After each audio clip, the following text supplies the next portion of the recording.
Thanks for joining me on today's episode of Entrepreneur Encounters. We really have an amazing interview today, and I think you're going to like it. Today, I interview Lori Highby, who's the CEO and founder of Keystone Click. Now, she's been around in the digital marketing space for a relative age because she started her business in 2008. I think you're going to love some of the things she shares, and she's going to start out with why she got into business. Let's listen to what she has to say. Entrepreneurship is definitely in my bloodline. My grandfather owned a number of businesses. My father owned some business. My mother had some startups. And so it's just something that I grew up around. And I don't know if I would say stubborn ways, when I was working at other companies, I always just thought I can do it better. But little did I know that it's a lot harder to run your own business instead of just wearing that one marketing hat for someone else. Well, Milwaukee's business coach, we have heard this a lot from many entrepreneurs that we talked to. They went into business because thought they could do it better. They saw a problem that others weren't handling effectively, and there was an opportunity in the market for entrepreneurs. Problems are opportunities for us. Those opportunities show up not because there's another solution out there, but because others aren't doing as good a job as we could. So kudos for Lori for launching in there and seeing it at a time when it was super essential and still nascent and figuring out how is this going to look and how is this going to be successful. So I was really curious more with her background. So I said, let's dive in even further and tell me about some of your background and some of your own upbringing and the influence it had on you becoming a business owner.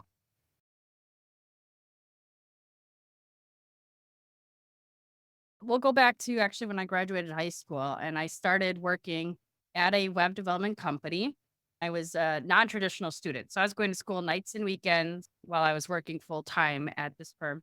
And I was working as the receptionist, basically. I was answering the phones, helping with billing.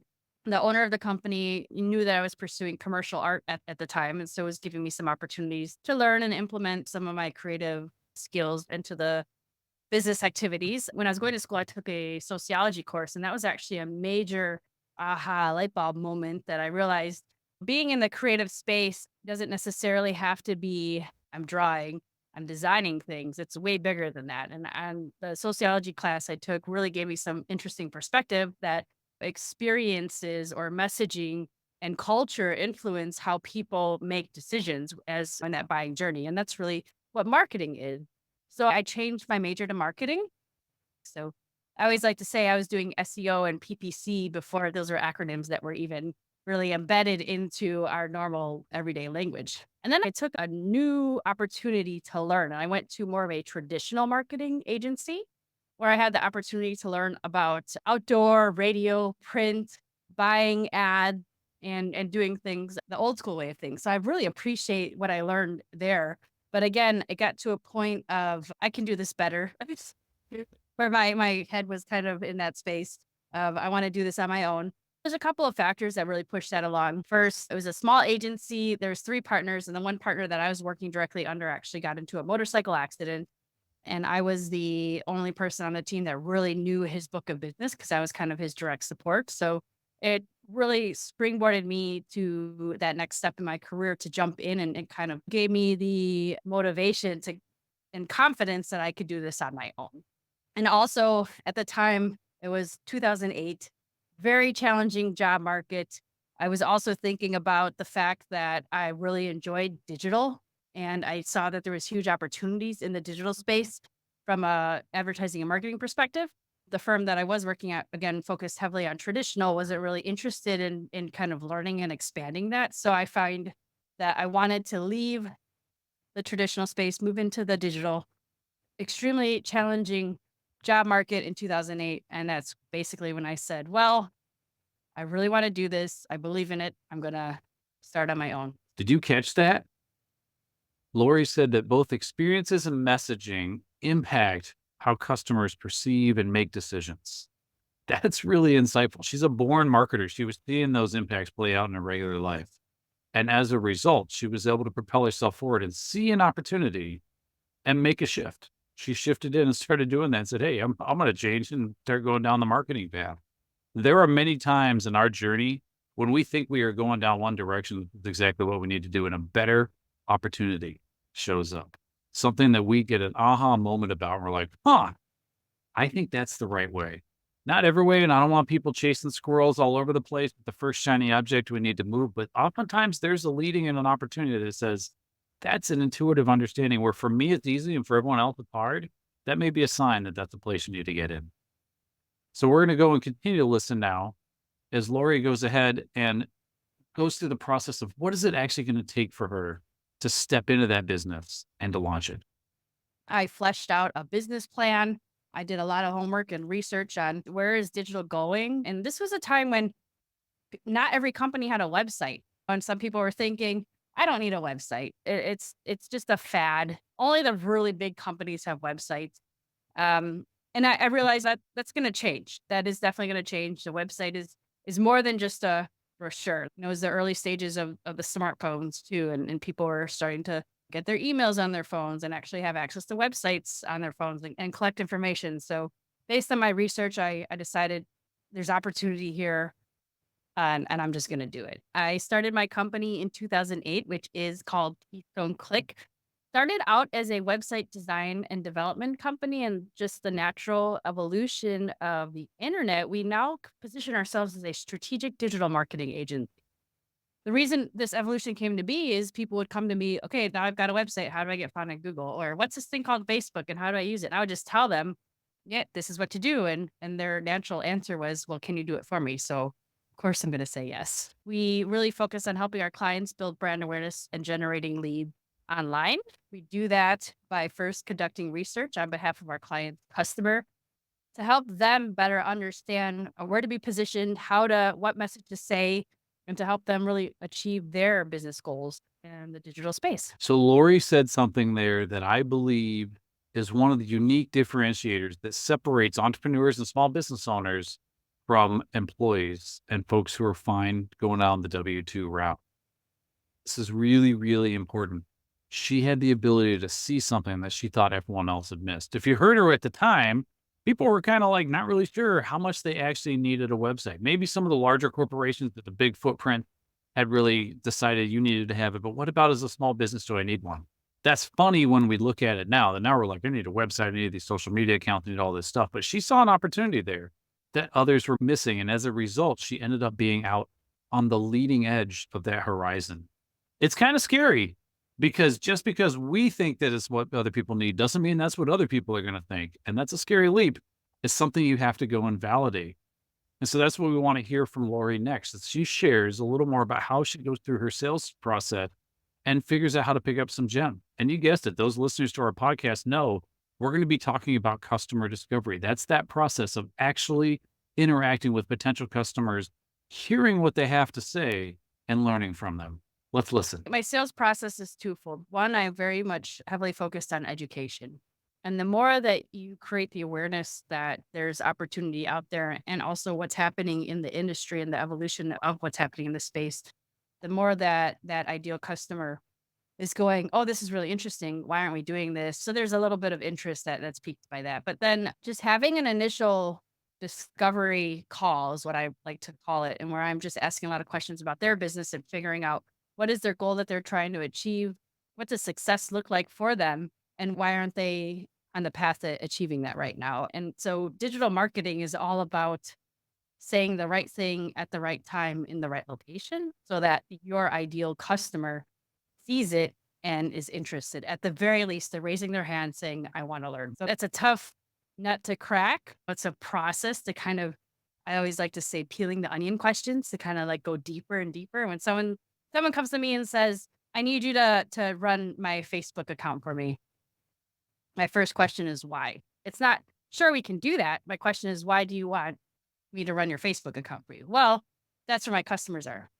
Well, how do you know that that's where your customers are? So just really kind of going deeper and figuring out, is that really the right channel? And then what's the message that we're saying on there? And are you just posting just to post? Or are you posting with intention and knowing that this is the type of information that your ideal customer is seeking and wants to hear from you? And we have a really well thought out process that we've implemented numerous times. And it is about a 2-month initiative that we put into play where we're doing some research, looking at some third-party data. We're also doing some first-party research where we're interviewing our clients' customers to just hear that language and that conversation that's being had. So Oftentimes, as businesses, we're making assumptions on why people are working with us. I love this. Lori goes ahead and peels the onion. What are the things that our customers are thinking about it? What are they? Do you know?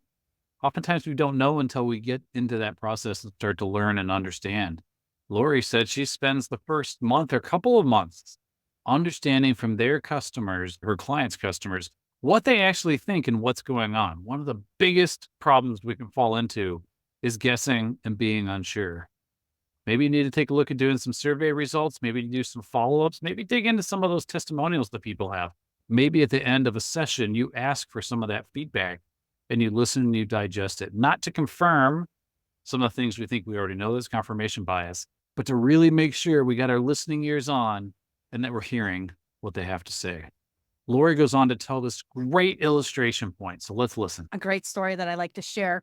We've got a client where they've been around for 40 something years, huge team, very successful. And when I asked them, why do people buy from you? Why do you keep having the same customers coming back from you? Their initial responses were fast and we're cheap. We're faster than our competition. We're cheaper than our competition. So this has been their mindset for the last 40 years, that this is why people come to them. They gave us their top 4 customers that they love working with, and if I said, "If you can get 50 more of this type of customer, you would be, beyond thrilled." So we interviewed those 4 customers, and across the board, when I asked them that same question, "Why do you keep buying from this company? Why do you keep coming back to them?" All of them said, "We love the customer service that this company provides." It's not because they're fast or they're cheap. It's because the quality of the customer service. So if you think about that and really understand your messaging and how you position yourself and in the marketing that you're putting out there, if you're saying we're faster than the competition, we're cheaper than the competition, what type of customer are you attracting? As opposed to saying, we have the best customer service department or we understand your pains and speaking to that. So you're just changing the whole message and you're actually attracting probably a better ideal type of client who's going to be willing to pay more because they're not so focused on, is this cheap, but is it the best quality experience that I'm getting? I really enjoyed that story she told. A customer has been in business for 40 years. You would think they know everything about the market and the customers that they're serving. I got it. They're going after me because I'm cheap and because it's fast. But as Lori continued to peel back that onion and get a little bit better understanding, she started to find out that that's not actually what the truth is. She knew as a marketer that the real part that people wanted to solve was they really valued that customer service and was able to help them modify their message so that they're actually appealing better to the ideal audience. And guess what? If you're ditching the cheap thing, which by the way, I don't like people competing on price. I don't think that's a great space for us to be. Now you can actually capture a little bit more margin because that's a different category than anyone can cut their price. Not everyone can deliver high caliber customer service or not everyone can meet whatever your particular value proposition is. So I'm telling you folks, you cannot underestimate the value of customer discovery. And by the way, I think you got to talk to at least 10 people. I would tell you to do more, but you wouldn't do it at all. You got to talk to at least 10 potential customers. If you have some existing customers, spend some time digging in there. Figure out what it is about you and your services that made them want to buy from you. So I would go on to ask Lori, what are some of the current trends that are going on in digital marketing? Now, anyone who's been around digital knows that things change all the time. The platforms change, the algorithm change, the other pieces change. Well, it's impossible to be in the know on everything. Sometimes I will have a client come to me and say, "What do you know about this?" And I don't know. I'm happy to investigate it further if you'd like me to. I follow a number of thought leaders in the industry. I subscribe to a number of newsletters.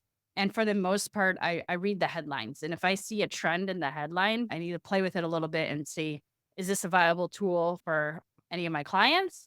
If so, then let's go deeper. If I think it's another shiny object, then I'll just I learned about it. I can educate others on it. I'm going to move on. Couple of key items jump out for me right away on this. One, when she doesn't know, she didn't make stuff up that I don't know, but I can look into that for you. That applies in all sorts of spaces, not just figuring out what the latest trend is that we need to have going on. So that's the first thing I really want you to think about as you take a look at this. Second one is that Lori trusts her gut when new trends pop up. When you are an expert in your category, you have a little bit of a gut feel. Sometimes it's hard to put your finger on exactly why you think this, but you can understand better. How is it going to be useful? Again, we talked about, we don't want to chase every shiny object or be like a squirrel going here and there and everywhere, but take some time, go explore, dig in, figure out, is this going to be useful? But go and play a little bit and figure out, is this new trend something for you or something that your customers are going to benefit from? Or is it something that you need to go buy? All that underlying homework applies no matter where you're at and no matter what the new trends are. They're not all meant for you, and you got to explore them a little bit before you dig in and don't make stuff up. Okay, let's switch gears a little bit. I went on to ask Lori about the process she went through of making money. It's one thing to have a great idea, it's one thing to identify a problem that really needs to be solved. It's another thing to turn that into a money making opportunity. So let's listen to what she says on her response.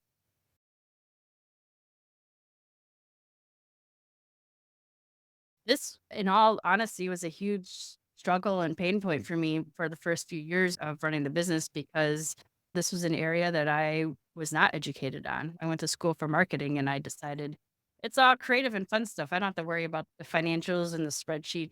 Someone else will do that for me. Definitely changed my mind real quick on that. But when I started, I threw in a chunk of money and I'd say very lucky and happy that I have a husband who has a full-time job, so that helped make it a lot easier. But I also feel like it made it easier for me to coast a little bit and not be as aggressive on trying to learn it for myself. I ended up taking out a business loan initially to fund bringing on team members so that I could scale a little bit more quickly. And I learned about working with your banker, and I got a line of credit so that I can continue to do a better job of keeping the team supported because I learned quickly that just because you invoice someone doesn't mean they're actually going to pay it. So I learned a lot about money. I learned about money habits.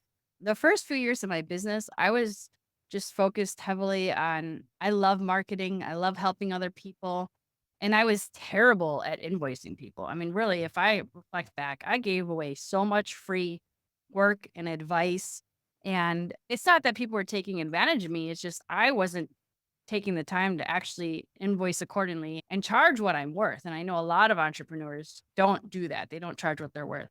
So in the last few years, I've done a lot of investing my time and energy into making more intelligent decisions around money, but understanding what the true value is of my time, of my team's time. What is the value to the client of the deliverable that we're providing in our expertise? And then having a plan in place that says when this money comes in, what is my intention with it? Folks, this is really, really, really important. Thank you, Lori, for being able to share transparently on like what was going on for you there. There is always a time and place to give away our services and products for free, demos, samples, initial introduction, flashes in the marketplace. That happens all the time. We cannot be below what I call the charity line when we are doing more stuff and not actually even getting paid for the basic cost of delivering our service. That is not a sustainable model. We have to step back. We have to take a look and figure out what is what I'm offering, what is it worth? There are probably lots of people in the space that are offering things for free. I joke about, you can go online and oftentimes find all the videos that you want, but it doesn't mean you know how to curate them or apply them. Okay, there's lots of people offering stuff for free, and maybe people offering things very cheaply.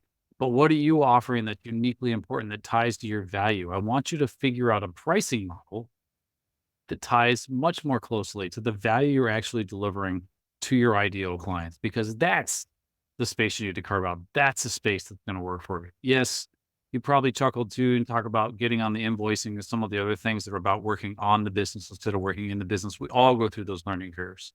But it comes back to the point of how much free stuff are we going to end up giving away? And do we have a plan behind it that we end up capturing our value?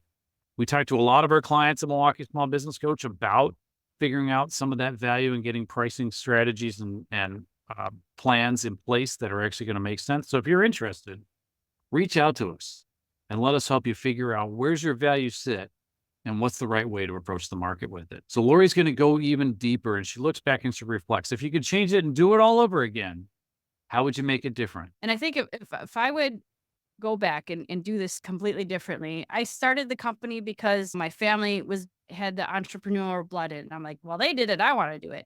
And I thought I could do it better than the other people that I was working for. And I was passionate about marketing and helping others. There was no end game in mind. There is no goal. And getting really clear on what that goal is for me, not just I want to do this because I want to do this, but Is it because I want to have a solid retirement package? Is it because I want to build a legacy for my family? Is it because I want to be an active person in the community and set up and grow and build a system to better the community? Folks, again, goals are so, so vital. Understanding what they are, how to set them, and how to achieve them. At Milwaukee's Small Business Coach, we work a lot with our clients on what's your goal. We work on 6 questions to success. We help understand, starting with that vision, the overarching purpose that gets us out of bed and keeps us moving forward when things are really honestly not quite the way we want them to be, and figure out those goals and then get it all worked out. If you're setting goals and then finding them not being achieved, that's really demoralizing. And if you're taking a bunch of actions that may be great because you heard about it on a podcast, the latest trend or whatever, and they're not really anchored to a goal, we find people floundering in the middle. This is something we work on a lot. If you're interested in some of the support we can provide, please do reach out to us. But know that if you're not setting goals and you're not figuring out how you're going to achieve them and answer those questions to success, it is going to be a significant struggle. Now, this next segment isn't a shameless plug. I promise I did not tell Lori to say this, but she's going to go on to talk about how business coaches are essential and how she got her business going and continued to grow and continue to succeed. Remember, she started her business back in 2008, so she's got a lot of time horizon here to be able to grow, change, pivot, and evolve. And so let's listen to what the path that she goes down. I've had a number of business coaches over the years to educate me and guide me and tell me the best practices so that I can minimize making the mistakes that other people have made has been extremely beneficial. I'm definitely an advocate for hiring a business coach and working with someone that can help fill the holes in your expertise that you don't want. Look, there's no one size fits all business coach, that's for sure. You got to find the one that works for you and that's hitting the need that you're experiencing right now. Interview some folks and find out some are stronger on the financial side. Some really focus on operations. Some really love to dive into the marketing and sales. At Milwaukee Small Business Coach, we're working with those owners who are amazing at what they do, their skill, craft, or trade, but they are struggling to figure out how their hard work is going to translate into the cash and the results and the outcomes that they're looking for. That's a spot where we want to come in and support you and build that structure underneath to build you up to see that success. If you're interested in how to turn your hard work into hard cash, I want to encourage you to go onto our website and book some time to talk with us on mkebusinesscoach.com. In this final segment, I want to hear how Lori keeps herself motivated. Let's listen because we're in it for the long haul and not the short run. Man, we're on the roller coaster ride of a lifetime is what I'm going to say. There's always something. And one day it's 2 steps forward and the next day it's 1 step back. Sometimes it's 2 or 3 steps back. And you just have to, again, know what that end goal is that you're trying to achieve. And that's your motivator, and get really clear on celebrating your wins, regardless of how big or small they are. You have to be excited about that because that's going to motivate you and keep you moving forward. And do little things to just remind yourself that, you know what, we won this awesome account, because even though we lost this account, we won this account, and really focus on the positives of the business. But anytime there is a loss, you have to look at that as a learning opportunity and say, what can I do differently next time this situation presents? What can I learn from this experience that I've had right here? And know, again, that's the positive then. So turning that negative into a positive is something that's really important to me. And every time I do something, and this is just a model that I have within my organization, every time we do something, we do it 1% better than the last time we did it. And that it's just, again, that's how we learn, and that's how we tackle things. So if we had a negative situation present itself, we're asking ourselves, what can we do differently and better next time that we do this so we're not doing it again? And so that we are making it better. And if it was a success, we still ask yourself, what can we do to make this better next time? I love this. What can we do to make this better next time? We are always continuing to grow and learn from our experiences. Experiences aren't necessarily bad and aren't necessarily good. What we can do each time from them is figure out, what are we going to do differently? How are we going to succeed in a different way? What are we going to take forward with them? That, I think, is another distinguishing and critical characteristic that so many successful small business owners have to be able to embrace. How do I take this experience, learn from it, and get better? How do we get over shooting on ourselves? Please stop shooting on yourself, brush ourselves off, and move on to the next thing. One of the reasons I wanted to do the stories behind Entrepreneur Encounters is because we can all learn from some of those journeys, not only the ways to maybe shortcut it and avoid some of the path, but know that others have had to struggle in some different ways before and that their experiences have made them better or have led them in the spot they need to go.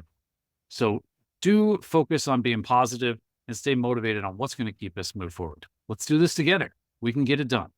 Well, like you, I can't do this on my own. I'd like to thank Chris Crane for creating the music for both the intro and the outro of this podcast. And I especially want to thank Kate, my wife, who does all the editing for these Entrepreneur Encounter episodes. If you like what you hear, I want to encourage you to please like, subscribe, share, and comment. So again, thank you for joining me on this episode of Entrepreneur Encounters. I'm Brent Halfwasson, Milwaukee Small Business Coach, and I want to invite Chris to take us out. Ready to take